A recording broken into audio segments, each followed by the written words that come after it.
तपाईको अल्फाबेटा international organisation 10 manager प्रवेश पाण्डे बोलेको।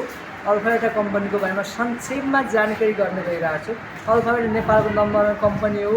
यसमा तपाईँ आउनुहुन्छ भने मेजर पोस्ट ओनर भएर तपाईँ काम गर्न सक्नुहुन्छ, दुनियाँमा राज गर्न सक्नुहुन्छ। अहिले म अस्पताल परिसरमा छु भन्नुपर्छ तपाईको। अनि तपाईँ यसमा तपाईँको ट्रेनिङ प्रोसेस हुन्छ भन्नुपर्छ है।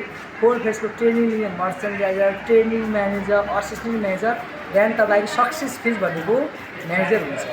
यी फेजहरूलाई पार गर्नको लागि तपाईँले है अनलिमिटेड तपाईँको सक्सेस पाउनको लागि तपाईँ सुरुमा ट्रेनिङ दिनुपर्ने हुन्छ। धेरै कुरा गिभअप गर्नुपर्ने हुन्छ, धेरै कुरा सिक्नुपर्ने हुन्छ, लिनुपर्ने हुन्छ भन्नुपर्छ तपाईँको। एज तपाईँको है पोजिटिभिटीलाई बढावा दिनुपर्ने हुन्छ, नेगेटिभिटीलाई गिभअप गर्नुपर्ने हुन्छ तपाईँको है।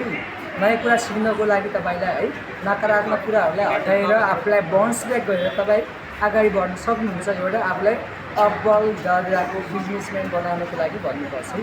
अर्को भन्दाखेरि अर्को तपाईँले स्पेसिफिक सिक्नुपर्ने इम्प्लिमेन्टेसन गर्नुपर्ने कुरा भनेको के हो भने तपाईँले यसमा आफूलाई अगाडि बढाइराख्नको लागि असल पनि गर्नुपर्ने हुन्छ, सफल बन्नुभन्दा पहिला भन्नुपर्छ। त्यही भएर हामीले असल बन्नको लागि सही ह्याबिटहरूलाई हामीले फलो गर्नुपर्ने हुन्छ, पालन गर्नुपर्ने हुन्छ। जुन खराब बानीहरू छ त्यसलाई हामीले हटाएर त्याग गरेर परित्याग गरेर हामीले आफूलाई राम्रो बनाउनको लागि सेक्रिफाइस गर्नुपर्ने हुन्छ। कम्फर्ट जोनलाई तोडेर हामीले अगाडि बढ्नुपर्ने हुन्छ अल्फाबेटामा आउनको लागि। यी कुराहरूमा हामी सक्षम हुनुपर्ने हुन्छ, लायकको गर्नुपर्ने हुन्छ। त्यसपछि मात्र हामी एउटा राम्रो बिजनेसम्यान बन्न सक्छौँ, जुन चाहिँ नेपालको अहिले नम्बर 1 कम्पनी छ। त्यही भएर सबैलाई के अपिल गर्न चाहन्छु भने यदि कोही राम्रो काम गर्न चाहनुहुन्छ, ओनर भएर काम गर्न चाहनुहुन्छ भने अल्फाबेटामा आउनको लागि म अपिल गर्दछु। अहिले आफ्नो कुरालाई यतै बन्द गर्न चाहन्छु। थ्याङ्क यू सो मच, धन्यवाद।